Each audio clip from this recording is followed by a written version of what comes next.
Recently, Teen Titans comics have taken a bold new direction. By writer Tim Sheridan and artist Rafa Sandoval, Teen Titans Academy is a new run that celebrates both the past, the present, and the future of the Teen Titans, with compelling new characters as well as bringing back iconic older characters too. There are only 2 issues out right now and I can't recommend it enough, but it's gotten me thinking about the history of the Teen Titans, about how we got here. Throughout the comic book history of the Teen Titans, they've had a lot of iconic runs. Marv Wolfman's The New Teen Titans, which introduced the signature team that most people know and love today, creating bold new characters such as Starfire, Cyborg, Raven, and Deathstroke. Jeff Johns' Teen Titans having a multi-generational team, with the older generation of Teen Titans training a new generation of sidekicks to be the heroes as they had been. But one Teen Titans run stands out of the pack for me in its sheer excellence. And it's not even called Teen Titans. I'm talking about Peter David's Young Justice. Young Justice was a DC comic written by Peter David with art by Todd Nauck that ran from 1998 to 2003. And though it's been around 20 years since it came out, a lot of its messaging still holds up today and is still just as powerful. Its original lineup consisted of Robin, Tim Drake, Superboy, Kon-El, and Impulse Bart Allen, with the Wonder Girl, Cassie Sandsmark, Arrowette, Sissy King-Jones, and Secret, Greta Hayes, joining the team in issue 4, the team being supervised by the superhero Red Tornado. Naturally, over the course of the run, the roster changed, with members leaving, some permanently, others only temporarily, and heroes like Empress, Lil Lobo, The Ray, and Snapper Carr joining their ranks. Young Justice took a different approach to the Teen Titans concept by actually making the characters teens. In Marv Wolfman's New Teen Titans run and subsequent Teen Titans runs prior to Young Justice, the Teen Titans were all like 19 to 20. They were still arguably teens, but they were going to college, getting married. They were written as adults, doing adult things. Obviously, they were younger members like Beast Boy and Tara Argent, but all in all, they were adults. Young Justice was the first comic to really hone in on the fact that they were teens, not just as a fact of the premise, but as a core part of the story, and what makes this team what it is. When discussing the run in this video, I'm going to split it into 3 acts. Act 1 goes from the beginning of the book to issue 20. Act 2 goes from issue 21 to issue 38. Act 3 goes from issue 39 to the end.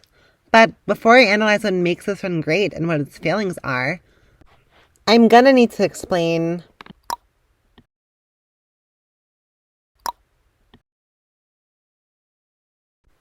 Act 1 of the book begins with Robin, Impulse, and Superboy camping out in Mount Justice, the Justice League's old base, under the supervision of Red Tornado. They go on a few one-shot adventures that are low-key kind of misogynistic, but the team doesn't really pick up until the girls join in issue 4. They join forces with Wonder Girl, Arrowette, and the mysterious Secret to take down the villainous Harm and free superpowered youth from their and Secret's previous captors, the Department of Extranormal Operations, also known as the DEO. In issue 6, the Justice League finds out that Young Justice has been operating out of Mount Justice, but Red Tornado vouches for them, and they're allowed to continue to operate under his supervision. They, of course, need parent permission, and in issue 7, a parent-teacher conference of sort is held while the kids go camping, and the team is officially formed. In issue 9, the team discovers that a kids' show, the Hugga Thugga Tuggies, is actually brainwashing kids into attacking their parents. But by the time they can put a stop to the Thuggy cult, damage has already been done. You see, Red Tornado's ex-wife and him adopted a girl named Treya when they were together, but under the influence of the Thuggy cult, Treya pushes her mother out of the apartment window, leaving her in a coma, which leads directly into Young Justice's first big crossover with Supergirl, who was like an alien angel at the time. Supergirl's character history is wild. With the event of her mother no longer being fit to care for her, the question of who should take care of Treya remains, and Red Tornado's sentience and right to have custody of a child is brought to court, though by the time he arrives, the court has already made up its mind, and treats Red Tornado as less than human. As they decide to take his daughter away from him, Red Tornado retaliates, attempting to flee the scene with her, but quickly realizing that he's trapped due to a null field around the courthouse. Young Justice, seeing what's happening, breaks in to rescue him, taking down the null field and allowing Red to escape with Treya. But beneath the courthouse, the team finds something they never expected. A personalized hell ran by a man named Dante, where he had kidnapped criminals and subjected them to a life of torture and forced labor. Sound familiar? Secret, however, is not with the group and uses her powers to enter Cassie, Treya's mother's, mind and pull her back from the brink, getting her out of the coma. Cassie contacts a tornado, telling him that she made a deal with the DEO and the police, that if he brings Treya back, they'll drop all charges against him, and they can be a family again. He brings her back, but as it turns out, the authorities were lying because they suck, and Cassie and Treya watch helplessly as Red Tornado is cuffed and taken away from them. Fuck the police. Going into Cassie's mind gave secret insight into her past, realizing that she's a ghost, and remembering how she died and her past life, though she isn't quite ready to share with the group. The rest of the team, retaliating against Dante, are mind-controlled by him, but are defeated and given their minds once again by Supergirl. With the help of Supergirl, they take down Dante and dismantle his fake hell. But this creates a volcanic disaster which the team attempts, unsuccessfully, to stop. Red Tornado is pardoned for his crimes under the agreement that he'll stop the disasters, which he does. Also in prison, he's put into contact with a group named Old Justice, which will be important later. Young Justice returns to Mount Justice and Harm attacks. Secret fights back, revealing the fact that he was her brother. After defeating Harm, he disappears, as does Secret, the team set on finding her. In issue 15, Sissy's counselor is murdered, and she almost takes the life of the murderer before Superboy stops her. I'll expand more on this later because it's genuinely my favorite issue of the entire run. In issue 17, the aftermath of the recent events come to focus. Arrowette is on the run, not going home, horrified at her own actions. Superboy and Wonder Girl try to comfort her, but nothing seems to work, until a robbery happens at the mall, which Arrowette, out of costume, stops, apprehending the criminal before anyone can get hurt. Robin and Impulse hunt her secret, realizing the DEO has taken her, and as the story of Arrowette almost murdering a criminal breaks, the discussion as to whether Young Justice should be continued to allow to operate is brought to the Senate, the campaign against them being led by none other than Old Justice, Golden Age superheroes who are now, well, old. They were the former All-Star Squadron, too, which anyone who's read the run knows that they're racist. Looking at you, Sandy the Golden Boy. Next issue, Arrowette leaves the team, and they break into the secret DEO base inside of Mount Rushmore to rescue Secret. They do, and when they bring her back to their base, they find themselves under attack by the Point Men. This causes Mount Justice to blow up, where Secret saves most of the team except for Wonder Girl, who is saved by the mysterious Empress. Also, while saving them, she, lures them, and they get really pissed at her for that. Then the team makes their way to the abandoned resort in the Catskill Mountains for an interview where they plead their case and they come face to face with Old Justice, kicking off the Sins of Youth event. They fight Old Justice, yes, they fight Old Justice, but are ultimately stopped by the press, where it's revealed that Old Justice threw the first punch, and Old Justice agrees to stand down. Wonder Girl pleads the case for Young Justice to stay active, and Old Justice agrees to a truce, and all the heroes agree to have a parade in DC to show unity. However, it was an elaborate plot and masterminded by Contessa, where Clarion Bum Bum Bum, the Witch Boy, swaps the ages of the heroes, turning the JSA into babies, the JLA into teenagers, and Young Justice into adults. Young Justice is eventually able to turn everything back and apprehend Contessa's forces, though she's able to get away. However, not everyone was turned back. Enter Lil Lobo. Lobo, but a rad teen, who will be pretty important in Act 2 and 3 of Young Justice. After the events of Sins of Youth, the politicians going after Young Justice agree to lay off, the DEO agrees to leave Secret alone, and the team relocates to their new base, the abandoned resort in the Catskill Mountains. Wonder Girl dons a new look, and Robin finally reveals his face, though not his identity, to the team. Act 2 starts out as mostly filler, though Sissy reconnects with her mom and joins the American Olympic archery team. In issue 23, she reveals this to Young Justice, and they all join her in Australia for the Summer Games. Sissy's mom is framed for sabotaging the competition, but she is revealed to be innocent, and Empress reveals who she is to the team, the daughter of a DEO agent, but not allied with the DEO, and they allow her into their ranks. Sissy takes the gold for archery, and they all head home. When they get home, the team helps Doiby Dickles, a member of Old Justice, get to planet Moig to be with his fiancée. In space, Lil Lobo joins the team, and back on Earth, Treya is revealed to be a sort of a genius and is pushed several grades up to the high school level. She's sent to Sissy's school, and Red Tornado tasks Sissy with being a big sister figure to his daughter and taking care of her at this new school. On Moig, the team plays baseball to save the life of the planet, having their little anime baseball episode / Twilight baseball scene, and even find their way to New Genesis and meet the Forever People. In issue 32, Lil Lobo and Empress go on a date, and they're honestly sort of cute together. I'm not going to apologize for being a Lil Lobo fan. He's great. Then there's an arc where Sissy, newly famous off of her Olympic gold medal win, does a guest spot on the hit TV show Wendy the Werewolf Stalker, an homage to Buffy the Vampire Slayer. Afterwards, Cassie tries to talk Sissy back into being a superhero again, but Sissy is not having it. Then the Our World's at War event happens, and Young Justice is tasked with being the Paradox unit for Heroes at War. Though when the team makes it onto their spaceship, they're surprised to see Sissy joining them. They end up stranded on Apocalypse, and Impulse nearly dies. Lil Lobo actually dies, and the rest of the team, save Secret, are kidnapped by Granny Goodness, subjected to mental torture, where they're forced to relive their greatest fears over and over again. Secret, however, is given food by Darkseid and treated like a princess. He sees potential in her, wanting to groom her into a great warrior. Leonardo DiCaprio is my Darkseid fan cast, by the way. But she doesn't want to be evil, and as such, retaliates. Darkseid blasts her with lasers, sending her flying. The rest of Young Justice escapes from Granny Goodness, and though they're able to fend off her and her female furies, they don't have enough manpower to defeat her army of parademons. However, when all hope seems lost, they're rescued. An army of Lil Lobos shows up to take on the parademons, and a skinny Lil Lobo who goes by Slowbo is on the ship to take them home. When they get home, both Robin and Impulse leave the team, and Secret is heartbroken by Robin's departure. The team is also given a new chaperone in Red Tornado's place. Former Justice League sidekick, Snapper Carr. Like Act 2 prior, Act 3 also starts out with a few filler issues.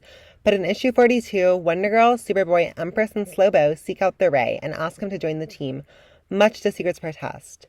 He agrees to join the team, and Snapper Carr, seeing Secret's strife, introduces Hal Jordan, aka the Spectre, to be her mentor. Hal Jordan, canonical pedophile, should not legally be allowed within 500 feet of children, let alone mentoring one. We all saw what happened with Aricia. He teaches Secret that she's a warder over an aspect of Death's realm. She stands on the abyss, guiding people into it, but she can never enter herself. Then we get a weird crossover called A World Without Young Justice, which I'm not even going to get into because it's so confusing. But it leads to Robin and Impulse rejoining the team. Upon their return, the team holds a vote for leader, and in issue 47 it's revealed that Cassie was elected to lead. Empress soon finds out that her father went missing on the job. With her mother dead, her father is her only family, and she and the team go to Louisiana to find him. Unfortunately, she is not able to save her father, and he dies in her arms. She recognizes this as the work of August and Gaz, and the team goes to Zandia to stop him, bringing along all the friends they made along the way, including Arrowette. They go up against an army of villains, as well as August and Gaz's antibody soldiers. Empress, Secret, and Arrowette go up against August and Gaz, where Arrowette shoots him, killing him, though she's revealed to have been Sissy's mother dressed as Arrowette the whole time. Young Justice frees all the people August and Gaz experimented on, and Empress finds her parents alive, but turned into babies. Yeah, at this point, the book just gets weird. And, weird in a bad way, not in a good way. Then Young Justice agrees to let TV reporter Ace Atchison make their team into a reality TV show. And Slowbo helps Secret break her dad out of prison, but her dad is possessed with a ghost of harm, and he brainwashes her into turning evil. And then Young Justice tries to stop her, and then Darkseid takes away her powers, and the run ends. It's very bad. But now that you have a full recap of the going-ons of the book, let's get into detail. I definitely credit this book with making the concept of the Teen Titans into what it is today. It innovated the idea of what a Teen Titan was, what the team meant, and how it interacted with the rest of the DC universe. The book was funny, yet could get serious when it needed to be. I'd go from laughing at one page to crying at the next. The team itself was excellent. Robin, Impulse, Superboy, Arrowette, Wonder Girl, each excellent characters, written perfectly by Peter David. Robin is the leader, smart and decisive, but he's also a teenage boy that cares about his friends. Superboy is a jock, often dickish and womanizing, but with a good heart. Impulse is the comic relief, bouncing all over the pages, but his powers provide him with an important utility to the team. I was also pleasantly surprised with how his neurodivergency was handled. The book doesn't outright say that he's neurodivergent, but he definitely was written to be so. In issue 7, when Wonder Girl asks him if he's ever wished he was normal, he says, "I don't understand the question. I am normal. It's the rest of the world that's weird." And no one questions him on his neurodivergency again. One thing that surprised me about this book was the depth with which the female characters were written. Obviously, there were still instances of misogyny. This was a comic that came in the late 90s, and I will get into some critiques about the way women were treated in the comic later on in the video, but for the most part, the female characters were really well written. Wonder Girl and Arrowette were three-dimensional, strong yet flawed, really very compelling characters, and I'll do segments diving into each of them in a bit. I was also shocked about how political the book got, because it did get political. Conservative politicians in the U.S. government are antagonists of the team throughout the book. It takes a hard stance in support of gun control and shows firsthand the rigged court system in this country.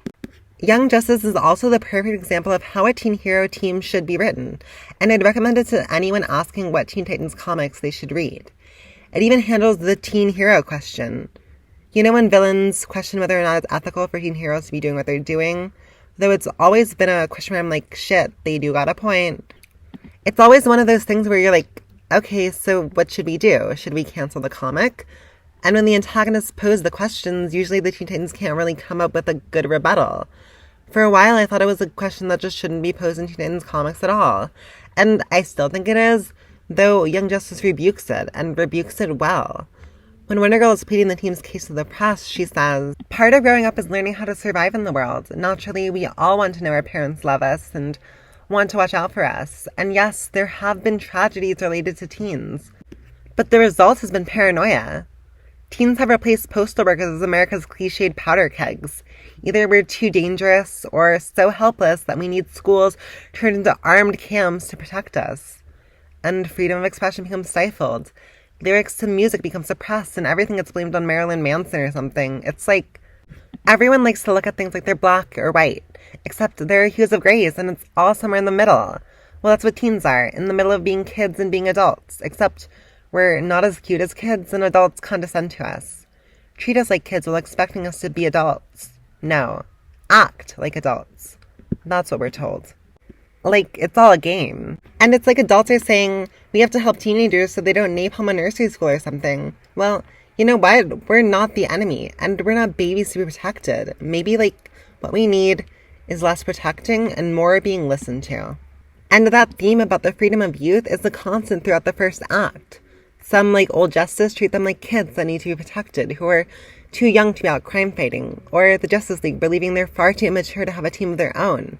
Others treat them like they're dangerous to society, like the government officials who are literally keeping superpowered kids captive, or the Republican politicians fear-mongering about them and painting them as far more scary than they actually are. But they don't need protection, nor do they need to be vilified. Really, they just need to be listened to. And no character on the team encapsulates that better than Arrowette. Just like the team fights for their freedom and the freedom of other youths, Sissy King Jones, aka Arrowette, fights for hers. Her mother, Bonnie King, was a failed Green Arrow fangirl turned superhero, who forced her daughter into a life of crime fighting to live out her dream of being a hero vicariously through her. A ward of the state, she stays at St. Elias' School for Girls, no longer in the direct custody of her mother, though her mother still exerts control over her life, forcing her into this life of superheroing. Well, I have issues with her costume on an underage character. I do think it makes more sense when you think about it as her mother controlling her. She's obsessed with Sissy being a successful superhero, and sexualizing her own daughter in that way, if it could help boost Sissy's profile, she'd do it in a heartbeat. When Arrowette first joins the team, she's initially portrayed as a basic boring blonde. A BBB. She's pretty, she's ditzy, she's flirting with the boys, but that initial impression is soon ripped away as the fire inside of her is revealed. In issue 6, when the Justice League tries to shut down the team, she calls them out, yelling at the Leaguers to their faces, to heroes like Batman, Superman, Wonder Woman, and it's her words that really convince them to change their minds. In issue 11, she reveals that she used to change her name all the time, a child's attempt to exert some control over her life when her mother was taking away her autonomy. She covers all of her issues with her cheerleader attitude, and she has so much anger inside of her, and goes around toting a weapon. She goes with the flow for the most part, but there are moments when she snaps, which she instantly regrets. And to be honest, it was only a matter of time before she unraveled. And then Issue 15 happens. Arrowette gets unstrung. Arrowette had always been the weakest member of the team. She didn't have superpowers, and as far as non-powered combat capabilities went, Robin had her easily outmatched. But in issue 15, we see what Sissy can do. We see her no-holds-barred going all out, and it's truly incredible to behold. The issue shows her hunting, 2 men through the woods, intercut with the circumstances leading up to it. Sissy is close to her counselor, Dr. Marcy Money, who's almost become a mother figure to her, in place of her biological mother. In fact, she once called her Dr. Mommy by accident. This woman was a pillar for her, the one adult figure she could really trust, and even through this relationship, we see how tough Sissy needs to be despite her age, how much she'd been forced to grow up. But one day she goes to school, and she's greeted with the sight of police cars. The narration here is really excellent. What she sees before her, barring her path to school, was not supposed to be here. This is her sanctuary. The boredom is part of its charm. This is the place where nothing touches her, not her mother, nor supervillains. Police should not be here. Violence should not be here. Reporters talking of shootings, of frightened students, of 2 armed assailants having fled into the woods, being sought by the police, should not be here. And most of all, death certainly should not be here. She is greeted with the sight of Marcy being zipped up by the paramedics into a body bag. As she goes into the school, she finds 2 officers in a room, watching a video of Marcy being shot dead. The man had filmed the murder. Arrowette screams, and the officers call out for her, saying, "Kid, come back." No, not a kid. Never again. She runs out of school, and a Republican Congressman, Zuckerman, is interviewed by a reporter.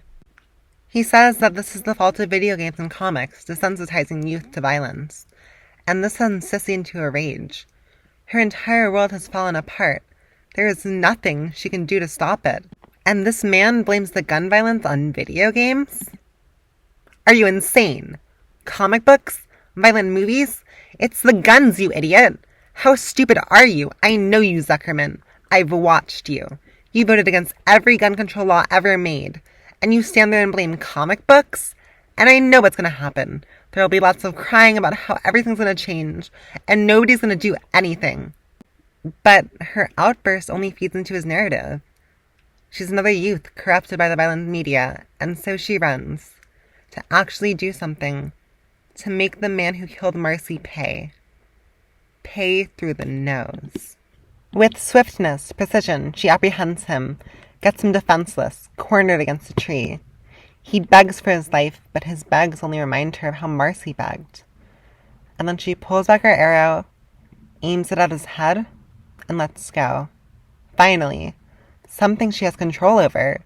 Her world may have fallen apart, but at least she has justice. But then there's a whoosh. And Superboy is here.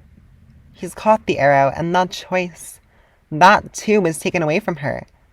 He hands it back to her, thinking he had stopped her from making a big mistake, telling her that what happened next was up to her. But she stops, goes out into a field, and stops. Killing that man isn't going to make it right.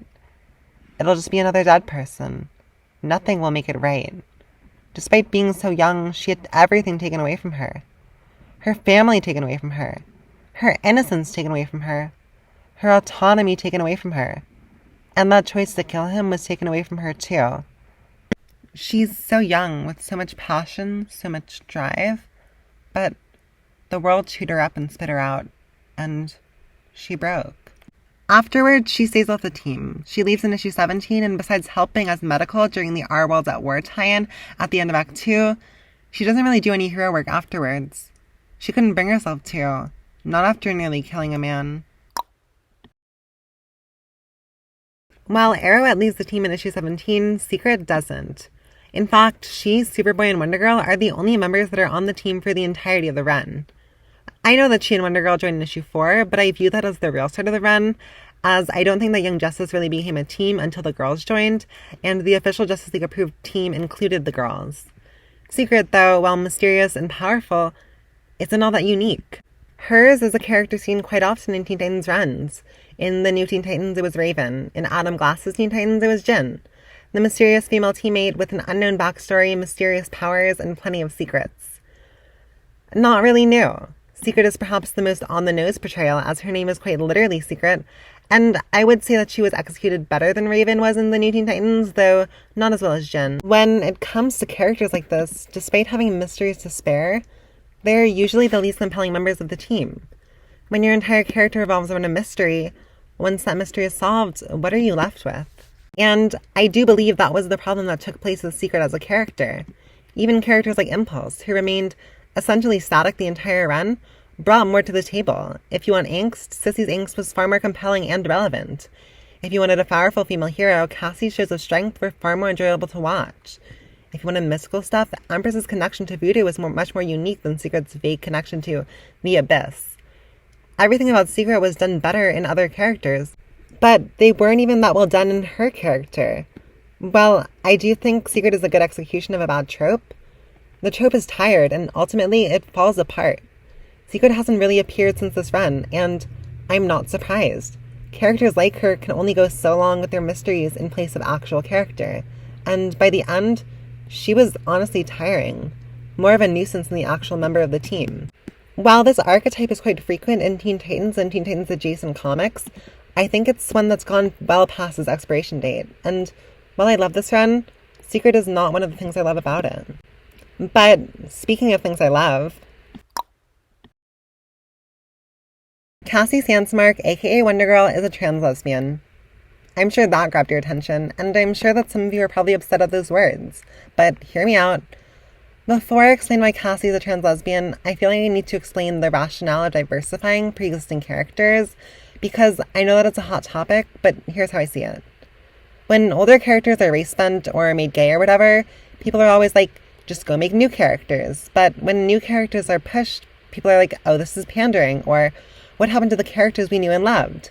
So it seems to me that a lot of people are just upset at diversity in their comics. Because when older characters change, it's unfair to those characters. But when newer characters are made, people just want older characters. Though, I do want to address this as if it were a real and valid argument. I am not saying that we need to change every single character to be more diverse. However, I do think that some characters make more sense or would be more interesting or compelling if they were diversified. And retconning and changing aspects of these characters is the name of the game in comics. And I do have diverse headcanons for quite a few characters, but I have reasons to back all of them up. So if you'd like to hear my reason for why I think Cassie is a trans lesbian, that'd be pretty cool. If not, I do have the table of contents in the description, and you can skip this part, though I think you might want to give this a listen because I think that Cassie is a much more compelling character if you look at her through this lens. Cool? Let's begin. When you're trans, your womanhood isn't something that's given to you.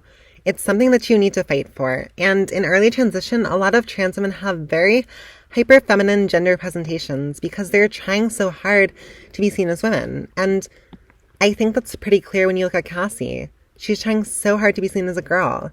It leads to a resentment towards Sissy, as when Sissy first arrives, Cassie hates her. She's jealous of her, of how pretty she is, of how femininity came so naturally to her, of how boys like Connor took note of that. She's striving so hard to meet this idealized vision of womanhood in her head, but she can't reach it because it's not real. But she still wants it for herself. It's also notable that the girl she has gender envy toward is quite literally named Sissy. Cis, like in cisgender. That gender insecurity is also why she refuses to wear the Wonder Girl costume. She wants so much to be like Diana and Donna before her, but she doesn't think she's good enough for it. Then there's the wig, which for a lot of the early issues, she won't take off around her teammates, even when she's off duty because she's embarrassed by her natural short hair. She feels like they'll see her differently without the wig, see her as less of a girl. I had all of these thoughts swirling in my mind regarding her transness. But then I got to this scene. Cassie, this has gotten out of hand. I can't allow... Mom, my friends need me. Please. You want me to beg? I'll beg. I don't want you to beg. I want you to be normal. Safe. Safe? Like kids are safe from nuts with guns? Or from drunk drivers or drug pushers? I'm not normal, Ma. I can fight back. Let me be who I am. Go. Just go. Her superpowers, her not being normal, it's a metaphor for her transness. And though she tries the whole book trying to live up to Diana and Donna's legacy, she has to accept the fact that she's not normal, and that's okay. After that, the events of Sins of Youth happen, where she becomes the face of the team, and afterwards changes her costume. She thought that the wigs, the skirt, the traditional feminine gender expression was going to make her a girl.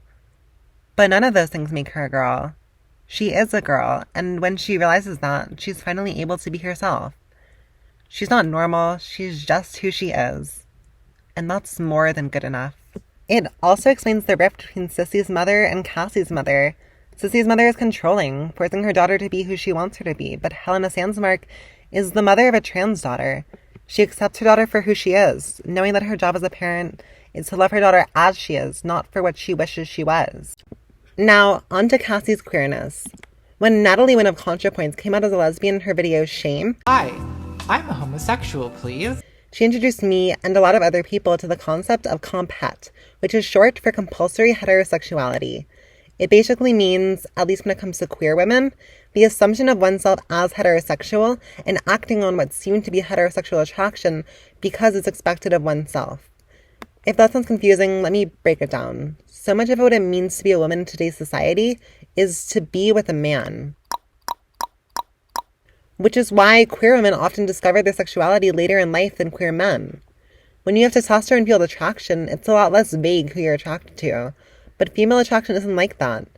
And that's further extrapolated by the fact that due to societal pressure, a lot of queer women are trained to view their romantic attraction to women as platonic.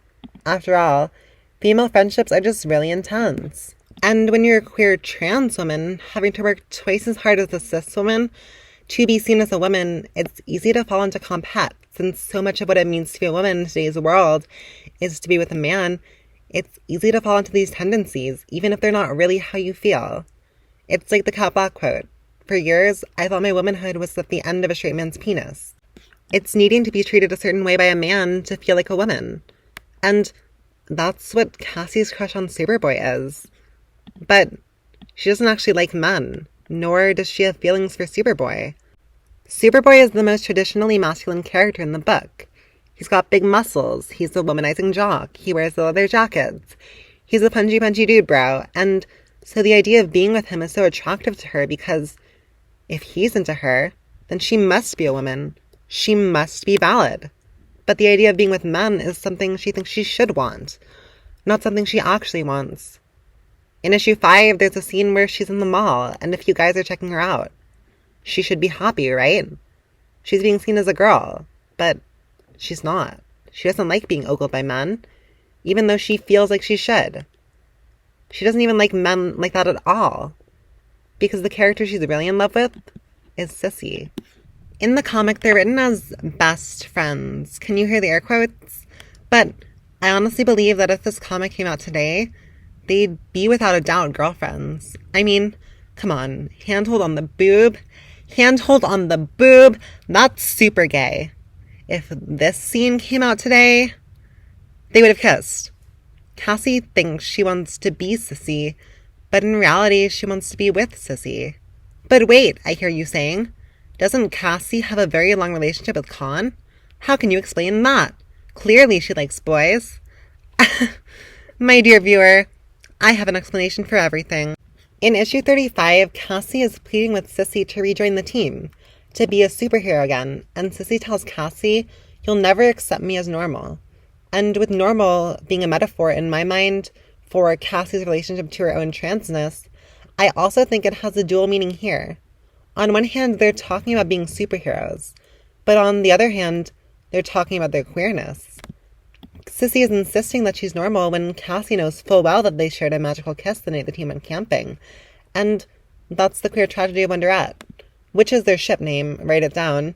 Sissy and Cassie are in love with each other, but while Cassie is ready to take that next step, to accept herself, Sissy isn't. But she still wants Cassie the way that she had her, asking her if she's still her best friend, but denying the reality of what was happening between them. After that fight, Cassie, distraught, asks Robin, Why can't people be what we want them to be? And why do we feel guilty when we want them to be those things? Cassie was ready to accept herself, to be with Sissy, but I almost feel like that rejection sent Cassie back into the closet. Shortly after, she got into a relationship with Kon in the Jeff Johns Teen Titans run, but she was denying herself who she was. Her gender presentation became more stereotypically feminine again, and she went back to bottling up her true self. Cassie had always been reckless, but in that run, the rage inside of her only grew. I think Cassie's character growth since Young Justice has been stunted, and I think that's in large part due to this heartbreak, forcing her back into the closet that had taken her so much growth to step out of. While I praise this run a lot in the video, I do want to get into a major problem I have with it, one that I can't really ignore because I take it very seriously, and that's the sexualization of underage girls. Specifically with the way Arrowette is drawn, but including Wonder Girl too. Though I love the art and I consider it signature to the run, I do need to call this out because it's not okay. These are underage girls, and they should not be objectified for the male gaze like this. I don't want it to seem like I am singling out this comic because it is a problem in a lot of media, including media that I love, but it is a problem here. Though, it gets so much worse when Empress joins the team. Empress is the first character of color and the first woman of color to join the team, and I think the way they treat her is very telling.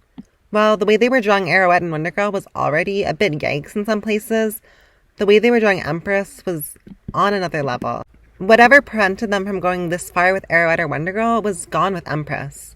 There are scenes where she's completely nude, with smoke or snakes covering the parts of her body they needed to censor, and with most of the male members of the team, including Adult Man, Snapper Carr, commenting on her nude body and ogling her.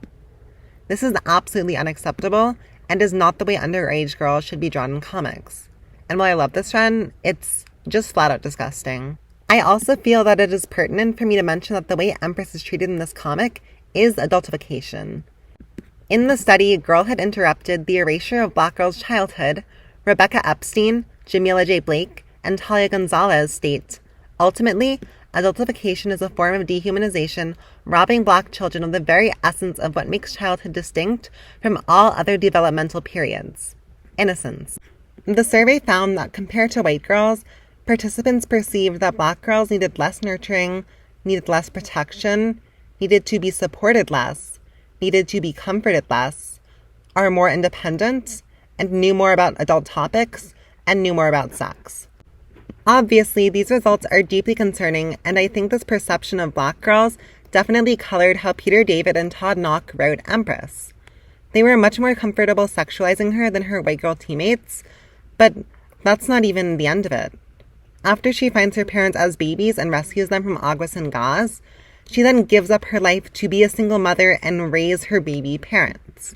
And when she expresses disappointment with that lot in life, Lil Lobo lectures her, telling her that she should feel lucky that she has to give up her life to raise two babies. And she's all like, wow, you're so right. Like, what the fuck? I love this run, but the treatment of Empress is a stain on the comic. It's absolutely unacceptable, and it's genuinely disgusting. While this run has its issues, I genuinely think it's the greatest Teen Titans adjacent run, and I highly recommend it. Whether it be the incredible cast of characters, the book's intelligent humor, its compelling story arcs, or its fantastic art, I think there's so much to love about it. And yes, Lil Lobo is the superior Lobo. Thank you so much for watching. This video is a long one, but I hope you enjoyed it. My next video will be out next month, and it'll probably be something Pride related. So if you like this video, it'd be cool if you hit the like button. If you want to see more, check out my other videos and maybe consider subscribing. And please comment your thoughts down below. I'd love to hear them. Link down below is my Twitter, the comic shop locator website, as is my pull list. I also have links to some medical aid and relief funds for Palestinians, so if you're able to, I encourage you to donate. See you next time. Bye.